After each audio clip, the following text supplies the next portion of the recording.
لبيك اللهم لبيك لبيك لا شريك لك لبيك إن الحمد والنعمة لك والملك لا شريك لك لبيك اللهم لبيك لبيك لا شريك لك لبيك الحمدللہ والصلاة والسلام علی رسول اللہ وعلی آلہ واصحابہ اجمعین، اما بعد۔ ناظرین، میں پھر ایک بار آپ کا استقبال کرتا ہوں ہمارے اس حج ٹریننگ پروگرام لبیک اللہم لبیک میں۔ ہم نے اب تک الحمدللہ حرم تک پہنچ کر طواف کر لیا۔ ہم نے 2 رکعت طواف کے بعد کی نماز الحمدللہ پڑھ لی۔ اب ہم شروع کر رہے ہیں سعی۔ ہم دیکھتے ہیں اللہ کے رسول محمد صلی اللہ علیہ وسلم طواف کے بعد 2 رکعت نماز پڑھنے کے بعد زمزم پینے کے بعد انہوں نے سعی کیا۔ اسی طرح ہم بھی ابھی زمزم پیئیں گے انشاءاللہ۔ زمزم کے متعلق ہم یہ دیکھتے ہیں کہ کئی ساری حدیثیں ہیں جن میں زمزم کے پانی کا مقام ملتا ہے۔ زمزم وہ پانی ہے جو اسماعیل علیہ السلام جب پیاسے تھے تو اللہ رب العالمین نے ایک معجزے کے طور پر اس ریگستان میں وہ چشمے کو بھیجا، اور وہ چشمے کے ذریعے صرف اسماعیل علیہ السلام کو ہی نہیں، جو حج کے لیے آنے والے تمام لوگوں کو پانی ملتا رہا۔ اللہ کے رسول محمد صلی اللہ علیہ وسلم نے فرمایا ماء زمزم لما شرب له، زمزم کا پانی جس چیز کے لیے پیا جائے اس چیز کے لیے ہے۔ اور اللہ کے رسول محمد صلی اللہ علیہ وسلم سے یہ بھی حدیث ملتی ہے انہا مبارکۃ، زمزم کا پانی بابرکت پانی ہے، برکت والا، خیر والا پانی ہے۔ فیہ طعام طعم وشفاء سقم، اس میں کھانے کے طور پر کھانا ہے اور بیماریوں سے شفا ہے۔ تو ہم دیکھتے ہیں کہ لما شریب لہو، جس چیز کے لیے پیا جائے۔ مثال کے طور پر پیتے ٹائم پر کوئی سوچے کہ میرے اندر یہ پرابلم ہے، میرے اندر یہ کمی ہے، میں دنیا اور آخرت کی فلاں چیز چاہتا ہوں، لما شریب لہو، اس چیز کے لیے ہے۔ مطلب دعا کی قبول ہونے کا ایک ذریعہ بھی ہے زمزم کا پانی، اور اس کے اندر ہم دیکھتے ہیں شفاء سقم، بیماریوں سے شفا بھی ہے۔ تو یہ جو شفا والا پانی ہے ہم پئیں اور بھرپور پی سکتے ہیں الحمدللہ۔ آج کل زمزم کے کنٹینرز ہوتے ہیں، آپ کو ٹھنڈے پانی والا اور نارمل روم ٹیمپریچر پانی دونوں کے کنٹینرز ملیں گے الحمدللہ، بھرپور پی سکتے ہیں۔ اور پینے کے بعد ہم صفا مروہ کے لیے چلتے ہیں۔ اگر موقع نہ ملے، کوئی لازم اور ضروری نہیں ہے، یہ ایک سنت کے طور پر ہے، کیونکہ نبی صلی اللہ علیہ وسلم نے کیا تھا تو ہم کرنے کی کوشش کر سکتے ہیں تو کر لیں الحمدللہ۔ باقی جو آسان ہو، جو ممکن ہو اس سچویشن میں وہ آپ کریں۔ صفا کی طرف جاتے وقت آپ اگر حجر اسود سے دیکھیں گے تو اس کے تھوڑا رائٹ سائڈ پر صفا کی پہاڑی ہے۔ صفا کی پہاڑی، آج پہاڑی کی بہت زیادہ شکل باقی نہیں ہے، تھوڑا کانچ سے پیکٹ اپ رکھ کے کچھ اس کا حصہ باقی ہے، باقی اچھی طرح سے گرینائٹ یا سٹونز لگے ہوئے ہیں اور تاکہ لوگ آسانی سے چل کے جا سکیں۔ لیکن اس کی سٹوری کیا ہے؟ اس کی سٹوری یہ ہے کہ اسماعیل علیہ السلام جب پیاس سے رو رہے تھے، ہم دیکھتے ہیں کہ ہاجرہ علیہ السلام صفا پہاڑی کے اوپر چڑھے۔ اب وہاں پر تو آئے تھے اللہ کے حکم سے، اسماعیل اور ہاجرہ کو وہاں اللہ کے حکم سے ابراہیم چھوڑ کر گئے تھے، اور اتنی بڑی قربانی، اور اللہ تعالیٰ نے آزمائش بھی لی تو ایک عورت کی لی، اور وہ عورت اس طرح سے نمونہ بن کر اس آزمائش میں پاس ہوئی ہے کہ آج تک ہم سب جو کرتے ہیں صحیح تو اس سنت کو یاد کرتے ہیں، وہ ہاجر علیہ السلام کی سنت کو ہم یاد کرتے ہیں۔ تو ہم یہ دیکھتے ہیں کہ ہاجرہ صفا پہاڑ کے اوپر چڑھ کر ڈھونڈ رہی ہیں کہ کہیں کچھ راستہ دکھ رہا ہے، کچھ پانی دکھ رہا ہے، کچھ کارواں دکھ رہا ہے، کچھ لوگ دکھ رہے ہیں جہاں سے بچنے کا کوئی راستہ نکل آئے۔ انہیں یقین تھا کہ اللہ تعالیٰ انہیں ضائع نہیں کرے گا، اللہ تعالیٰ انہیں ویسٹ نہیں کرے گا، لیکن پھر بھی کوشش کرنا یہ اللہ تعالیٰ نے سنت میں رکھا ہے۔ نبی صلی اللہ علیہ وسلم کی سنت بھی یہی ہے، اور یہ اللہ تعالیٰ نے راستہ بتایا۔ تو ہم دیکھتے ہیں وہاں صفا پہاڑ پر چڑھ کر جو انہوں نے دیکھا، اور دیکھنے کے بعد کچھ نہیں دکھا تو نیچے اتری، اور اتر کر کے اس وقت پر وادی تھی جو آپ یہاں پر دیکھیں گے، دونوں طرف گرین لائٹس ہے اور گرین کلر کی نشانی جو پوری بنی ہوئی ہے۔ اس زمانے میں وہاں پر وادی ہوا کرتی تھی، یعنی اس کے اوپر جو ہے وہ پہاڑ تھا، اور بازو میں یہ جو ایریا تھا، یہ جو 2 پہاڑ کے بیچ میں ویلی ہوتی ہے، ایک ویلی تھی۔ اللہ کے رسول محمد صلی اللہ علیہ وسلم نے فرمایا لا یقطع الابطح الا شدن، یہ جو وادی ہے اسے پار نہیں کرنا چاہیے لیکن چستی کے ساتھ، مطلب تھوڑے دوڑ کے ساتھ، کیونکہ ہاجرہ نے اس وقت پر دوڑا تھا، وہاں پر وہ ریگستان تھا، وہاں پہ شدید گرمی تھی، اے سی نہیں لگے تھے آج کی طرح، وہاں پہ تکلیف تھی، وہاں پہ وہ لوگ اللہ کے حکم سے موجود تھے، لیکن وہ دوڑ کر انہوں نے پار کیا تھا، اور پار کرنے کے بعد مروہ پہاڑی کے اوپر وہ چڑھی، اور چڑھنے کے بعد پھر سے جائزہ لیا، دیکھا کوئی راستہ مل رہا ہے، کوئی چیز مل رہا ہے، کوئی ذریعہ مل رہا ہے، کچھ نہیں ملا، واپس گئیں وہ صفا پہاڑی پر۔ وہاں سے جا کر پھر سے جائزہ لیا، وہاں سے واپس آئی مروہ، وہاں سے واپس گئی صفا، پھر واپس آئی مروہ. اس طرح سے کل ملا کر جب 7 ٹوٹل راؤنڈز ختم ہوئے، شروعات صفا سے اور ختم ہوئے مروہ پر، تو وہاں پر جا کر انہیں پتا چلا، انہیں تب دکھا کہ وہاں پر زمزم کا پانی نکل آیا ہے. اور اسماعیل علیہ السلام کے پاؤں کے پاس جبریل نے آ کر اپنے پر کے ذریعے کنویں کا ہول کیا اور کس طرح سے وہ پانی باہر ابل کر کے نکل آیا. تو ہم دیکھتے ہیں یہ ایک معجزہ تھا. لیکن آپ ایک بات پر غور کریں، غور یہ کریے کہ اللہ تعالیٰ کو دینا تھا زمزم کا پانی. اللہ تعالیٰ ڈائریکٹلی بھی دے سکتا تھا، بگننگ میں ہی مل جاتا، لیکن اللہ تعالیٰ نے یہی سسٹم رکھا ہے کہ کئی بار اللہ تعالیٰ کوئی چیز انسانوں کو دینا چاہتا ہے لیکن وہ ایک کوشش اور ایفرٹ کے بعد میں ملتا ہے. یہ ایک عبرت ہے. اور جب ہم صفا مروہ صحیح کرتے ہیں تو ہم اس اللہ کی طریقے کو، اللہ تعالیٰ نے جو طریقہ اسٹیبلش کیا ہے اسے یاد کرتے ہیں. ہم دیکھتے ہیں کہ جیسے نبی صلی اللہ علیہ وسلم نے سکھایا کہ اللہ پر بھروسہ کرو لیکن اپنے اونٹ کو باندھ دو، سنن ترمذی کی صحیح حدیث ہے. تو میرے بھائی اور میری بہنیں یہ چیز کو یاد رکھنا ہے. نبی صلی اللہ علیہ وسلم نے 2 رکعت نماز پڑھنے کے بعد، زمزم پینے کے بعد جب بڑے صفا کی طرف، تو اللہ کے رسول محمد صلی اللہ علیہ وسلم نے کہا ابدؤ بما بدا اللہ بہ. مسند احمد کی صحیح حدیث ہے کہ میں وہاں سے شروع کرتا ہوں جہاں سے اللہ نے شروع کیا. وہاں پہنچنے کے بعد نبی صلی اللہ علیہ وسلم نے کہا، اور ہمیں بھی کہنا ہے، ان الصفا والمروۃ من شعائر اللہ. صفا اور مروہ اللہ کی نشانیوں میں سے ہے. فمن حج البیت او اعتمر فلا جناح علیہ ان یطوف بہما. تو جو حج کرتا ہے یا عمرہ کرتا ہے تو اس کے اوپر کوئی دوش نہیں ہے اگر وہ وہاں پر صفا مروہ کے راؤنڈ لگائے. اللہ کے رسول محمد صلی اللہ علیہ وسلم کی ایک حدیث ہے جس میں حکم ہمیں ملتا ہے. اللہ کے رسول صلی اللہ علیہ وسلم نے کہا اس آؤ فإن اللہ کتب علیکم السعی. صحیح کرو کیونکہ اللہ تعالیٰ نے تمہارے لیے لازم کیا ہے کہ تم صحیح کرو. یہ حدیث مسند احمد میں صحیح سند سے ہے. تو ہم دیکھتے ہیں کہ صفا مروہ میں ہم اوپر جا کر کیا کہہ رہے ہیں، ان الصفا والمروۃ من شعائر اللہ. یہ سورہ بقرہ کی آیت نمبر 158 ہے. ایک غلطی لوگ کرتے ہیں کہ ہر بار صفا پہ وہ پڑھتے ہیں، مروہ پہ آگے ان الصفا والمروہ بار بار پڑھتے ہیں، 7 بار پڑھتے ہیں. یہ ایک مسٹیک ہے. حقیقت میں سے پہلی بار پڑھنا ہے ان الصفا والمروۃ من شعائر اللہ. جو پوری آیت ہے آیت نمبر 158 وہ ایک ہی بار پڑھنا ہے. لیکن اس کے بعد ہمیں کیا کرنا ہے؟ اس کے بعد ہمیں پڑھنا ہے اللہ اکبر اللہ اکبر اللہ اکبر، لا الہ الا اللہ وحدہ لا شریک لہ لہ الملک ولہ الحمد وہو علی کل شیء قدیر، لا الہ الا اللہ وحدہ انجز وعدہ ونصر عبدہ وہزم الاحزاب وحدہ. اللہ کے رسول محمد صلی اللہ علیہ وسلم نے یہ دعا پڑھی اور یہ ہمیں پڑھنا ہے، جس کا ترجمہ یہ ہے لا الہ الا اللہ وحدہ، نہیں ہے کوئی معبود برحق سوائے اللہ کے، عبادت کے لائق کوئی نہیں ہے سوائے اللہ کے، وہ اکیلا ہے. لا شریک لہ، اس کا کوئی شریک نہیں. لہ الملک، اسی کی ہے ملکیت. وَلَہ الحمد، اسی کی ہے تعریف. وَہُوَ عَلَى كُلِّ شَيْءٍ قدیر، وہی ہے ہر چیز پر قدرت رکھتا ہے، طاقت رکھتا ہے. اور پھر اللہ کے رسول صلی اللہ علیہ وسلم نے کہا لا الہ الا اللہ وحدہ، نہیں ہے کوئی معبود برحق سوائے اللہ کے، وہ اکیلا ہے. انجز وعدہ، اس نے اپنا وعدہ پورا کیا. یاد رکھیے اللہ اپنا وعدہ نہیں توڑتا. انجز وعدہ ونصر عبدہ، اپنے بندے کی اس نے مدد کی. وہزم الاحزاب وحدہ، اور احزاب کو اکیلے اللہ تعالیٰ نے ختم کیا. یہ احزاب کون ہے؟ احزاب کا مطلب ہوتا ہے الائز، جو مل کر کے بنائے جاتے ہیں، لوگ جو مل کر کے بنتے ہیں. یہ کیا چیز کی طرف اشارہ ہو رہا ہے؟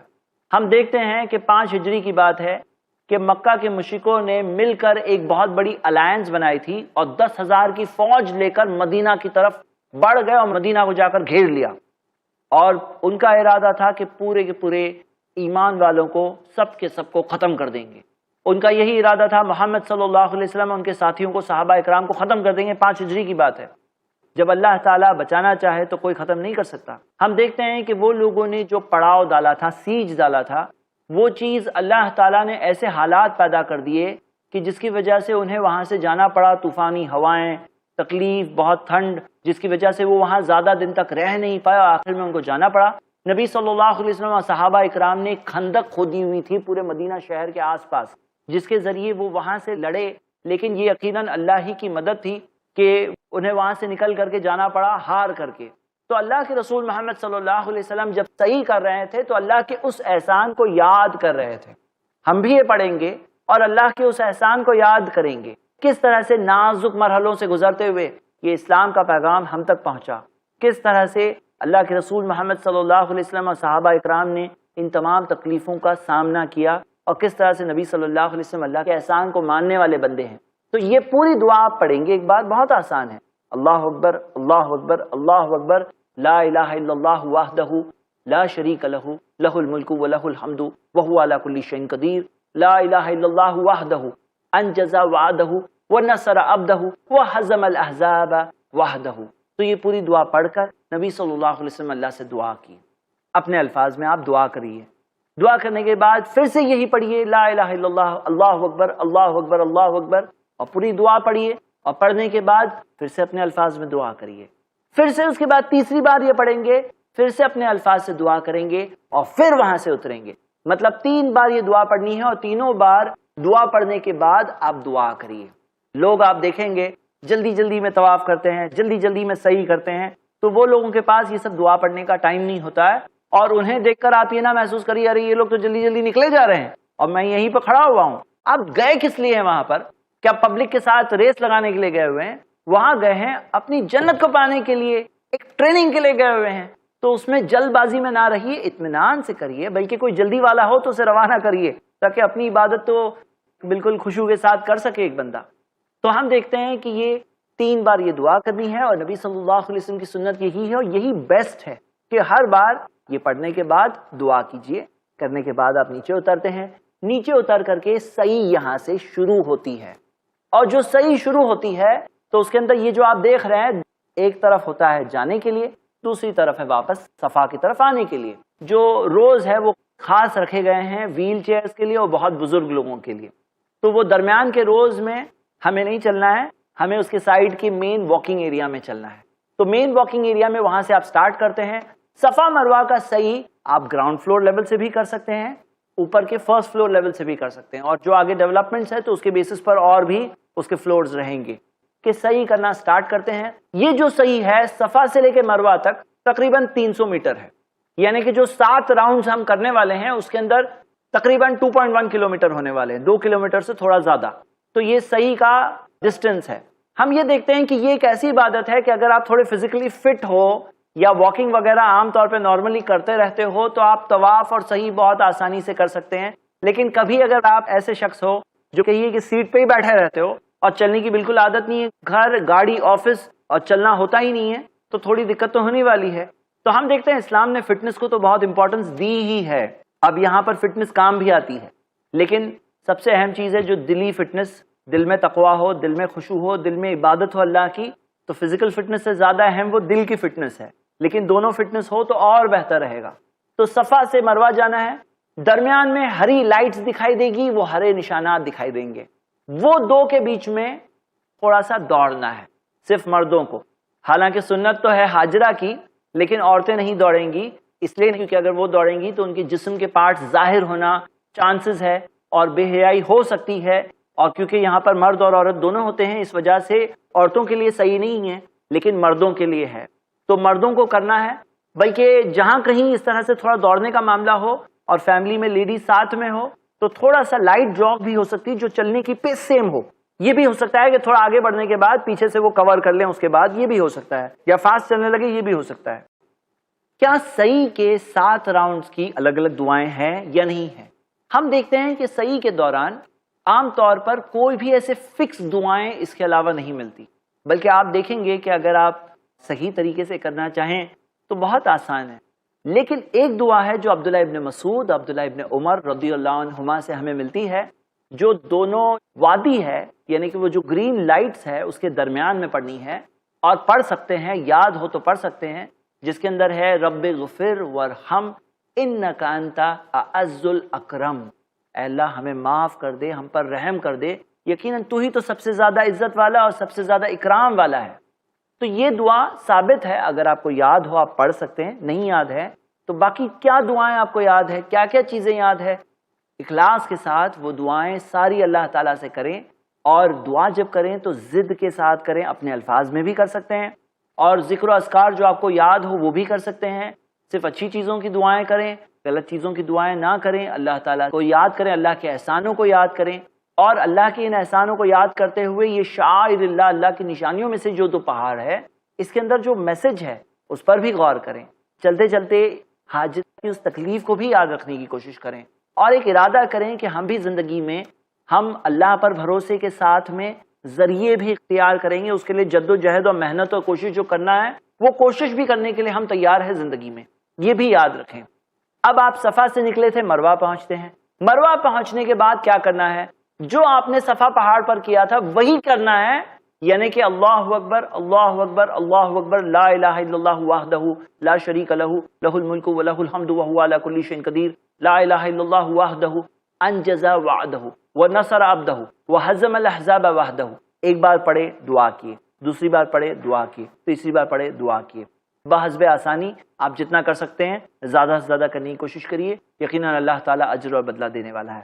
مروہ سے آپ نکل کے واپس صفا جائیں گے. جو صفا پہ پہلی بار کیے تھے یا مروہ پہ کیے تھے وہ پھر سے کریں گے، لیکن یاد رکھیے ان الصفا والمروہ صرف پہلی بار پڑھنا تھا، بار بار نہیں پڑھنا ہے. کئی لوگ غلطی یہ کرتے ہیں بار بار پڑھتے ہیں.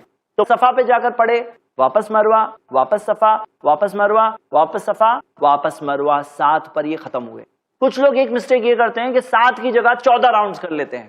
مطلب وہ یہ سمجھتے ہیں صفا سے نکل کر واپس صفا پہ آئیں گے تو ایک راؤنڈ ختم ہوگا، پھر صفا سے نکل کر واپس صفا پہ آئیں گے تو دوسرا راؤنڈ ختم ہوگا. 7 کی جگہ 14 کر بیٹھتے ہیں. تو یاد رکھیے آپ کے راؤنڈ شروع ہوں گے صفا سے اور ختم ہوں گے مروہ پر. اگر 7 راؤنڈ ختم صفا پر ہو رہے ہیں تو مطلب کیا ہے؟ تو اس کا مطلب یہ ہے یا تو 6 ہوئے ہیں یا تو 8 ہوئے ہیں. تو ڈاؤٹ اگر ہو جائے تو کم گننا ہے. ڈاؤٹ ہو جائے کہیں یہاں پر بھی طواف کے دوران ڈاؤٹ ہو گئے 6 ہوئے یا 7 ہوئے تو کم گن کر جو اس کے بعد ہے اس کو اضافہ کرنا ہے، اسے ایڈ کرنا ہے. کبھی ایسا ہو گیا تو صفا مروہ میں کیا کیا مسٹیکس لوگ کرتے ہیں؟ کئی بار ایسا ہوتا ہے کہ لوگ یہ سمجھتے ہیں کہ وہ بالکل پہاڑی پر چڑھ کے ہی آنا ہوگا تو ہی ہمارا صفا مروہ کاؤنٹ ہوا. حالانکہ بالکل وہاں ٹاپ تک جانا ہے، دیوار تک پہنچنا ہے، ایسا ضروری نہیں ہے. آپ وہاں پہ اوپر جا چکے ہیں تو اوپر جا کر وہاں سے ٹرن کر سکتے ہیں، کوئی حرج نہیں ہے. وہاں جاتے ہیں تو بھی کوئی حرج نہیں ہے، کرتے ہیں تو بھی کوئی حرج نہیں ہے.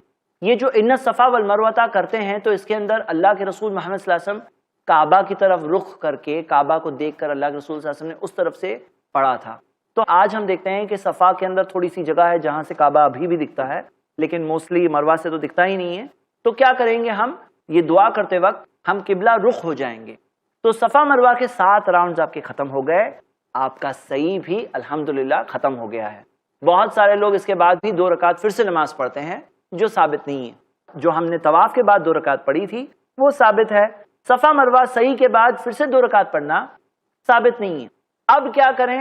مروہ پر پہنچ چکے ہیں آپ، اب آپ کا عمرہ الحمدللہ ختم ہو چکا ہے. اب کیا کرنا ہے؟ احرام کے حال سے باہر نکلنا ہے. وہ کیسے ہوگا؟ مروہ سے باہر نکلیے، آگے کمپلیکس ہے، وہاں پہ بہت سارے حجام کی دکانیں ہیں. نارملی 10 ریال کا پرائس ہوتا ہے، جس کے اندر آپ اپنے بال شیو کرا سکتے ہیں یا اپنے بالوں کو ٹرم کرا سکتے ہیں.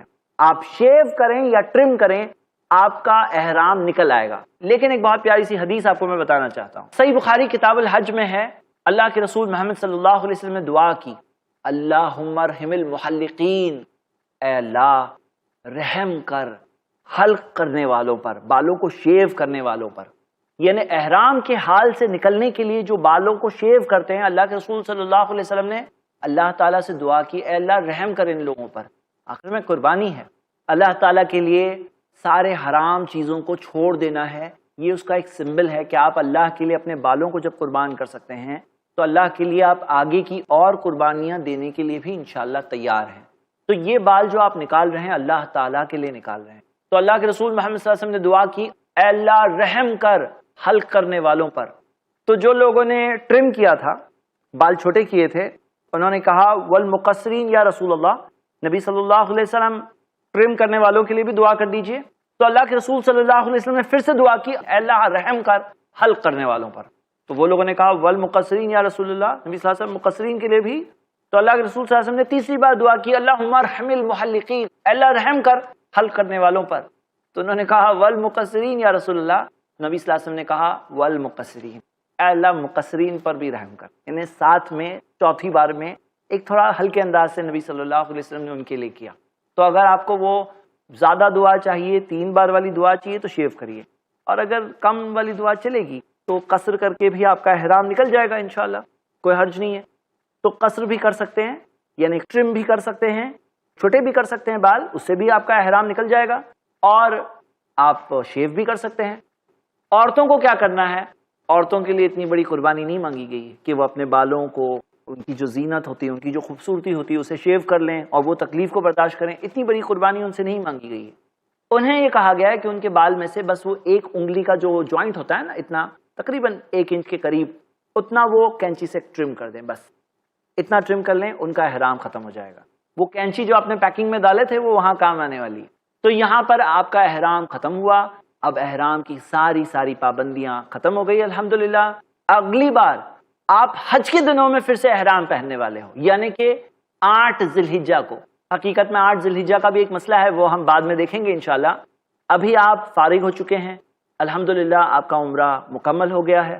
اللہ تعالیٰ سے دعا کریں کہ اللہ تعالیٰ آپ کے اس عمرے کو قبول کریں، اور وہ چیز ہم آج بیٹھ کر تو ارادہ کر رہے ہیں، لیکن ایک جیسے سفر سے ہم ایک طرح سے سوچ کر کے گزرنے کی کوشش کر رہے ہیں کہ کیا کیا کرنا ہوگا۔ تو آپ دعا کریں اللہ تعالیٰ سے کہ اللہ تعالیٰ ایک ایسا عمرہ کرنے کی توفیق دے جس سے اللہ تعالیٰ قبول کر لے۔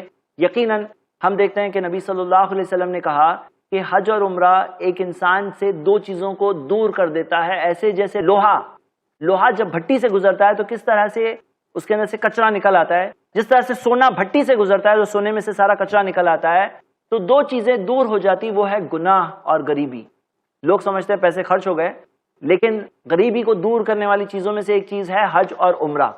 تو ہم یہ دیکھتے ہیں الحمدللہ یہ عمرہ مکمل ہوا۔ اب جتنے دن آپ مکہ میں رہ رہے ہیں، نماز جماعت سے پڑھیے، ایک نماز کا 1,00,000 نماز کے برابر ثواب ہوگا۔ اللہ کے رسول محمد صلی اللہ علیہ وسلم نے کہا صلاۃ فی مسجد الحرام افضل من 100,000 صلاۃ فیما سواہ۔ حدیث سنن ابن ماجہ میں ملتی ہے کہ اللہ کے رسول محمد صلی اللہ علیہ وسلم نے کہا مسجد حرام میں ایک نماز باقی مسجدوں کی 1,00,000 نمازوں کے برابر ہے۔ اور یقیناً آپ وہاں جب پڑھیں گے اور وہاں کے الحمدللہ قاری جس طرح سے قرآن کو پڑھتے ہیں، وہ ایک ایسی چیز ہے جو یہاں سے بیٹھ کر ہم ڈسکرائب نہیں کر سکتے اس پروگرام میں۔ آپ کو وہیں پہ جانا ہوگا، وہ چیز کو محسوس کرنا ہوگا، اس کا اجر اور ثواب بھی ہے۔ تو ہر نماز جماعت سے پڑھنے کا پورا ارادہ کریں، بلکہ تہجد کی نماز اور مزید پڑھنے کی کوشش کریں۔ زیادہ سے زیادہ نفل طواف کرنے کی کوشش کریے۔ نفل طواف کے اندر صحیح نہیں ہے، یاد رکھیے، صحیح کے اندر صرف احرام کی حالت میں وہاں جانے والے ہیں، بغیر احرام والے صحیح میں ان کا کچھ کام نہیں ہے۔ طواف کی 2 رکعات ہے، آپ کو ساتھ میں پڑھنا ہے الحمدللہ۔ زیادہ سے زیادہ طواف کرنے کی کوشش کریے، جیسا کہ آپ نے حدیث میں سنا کہ جو لوگ من احصاها اسبوعا، جو طواف کے راؤنڈز ختم کرتے ہیں، کانا کا عتق رقبہ، ایسا ہے جیسے کہ گردن آزاد کی، غلام آزاد کرنے جتنا اجر ہے الحمدللہ۔ تو زیادہ سے زیادہ نفل طواف کرنے کی کوشش کریے، زیادہ سے زیادہ فرض نمازیں جماعت سے پڑھیے، اور زیادہ سے زیادہ اجر کمانے کی کوشش کریں۔ الحمدللہ یہ ایک بہت بڑا اور بہترین موقع ہے، جو آپ کو وقت ملتا ہے، یہ ایک غنیمت ہے۔ تو یہ نیکیوں میں آگے بڑھیں، قرآن کی تلاوت ہے، ذکر و اذکار ہے، توبہ اور استغفار ہے، اللہ تعالیٰ سے معافی مانگے، اور اللہ تعالیٰ سے یہ دعا کریں کہ اللہ تعالیٰ نیک راستے اور صحیح راستے پر چل کر اسی پر قائم رہنے کی توفیق دے۔ یہی وہ ٹرانسفارمیشن ہے جس کی ٹریننگ ہمیں حج اور عمرہ کے ذریعے الحمدللہ ملتی ہے۔ اللہ تعالیٰ سے ہم دعا کرتے ہیں اللہ ہمیں صحیح راستے پر قائم رہنے اور اس کے اصل مقصد اور میسج کو سمجھنے کی توفیق دے۔ آمین۔ وآخر دعوانا ان الحمدللہ رب العالمین۔